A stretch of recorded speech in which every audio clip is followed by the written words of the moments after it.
India TV 9 news Maharashtra.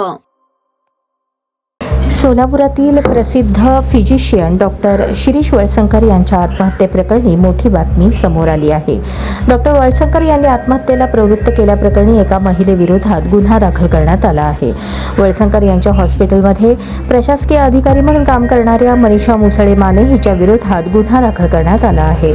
आत्महत्येपूर्वी doctor Walsankar यांनी एक चिठ्ठी लिहिली होती। यामध्ये मनीषा मुसळे माने हिच्यामुळेच टोकाचे पाऊल उचलत असल्याचा आरोप त्यांनी केलाय।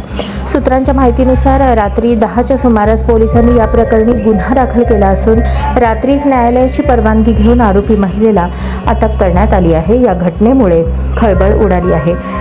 कर्मचाऱ्यांकडून धमकी मिळाल्याने तणावाखाली असल्याची चर्चा। डॉक्टर वळसंकरांना रुग्णालयातील सर्व आर्थिक व्यवहार कागदोपत्री हवे होते, त्यासाठी त्यांचा आग्रह देखील होता।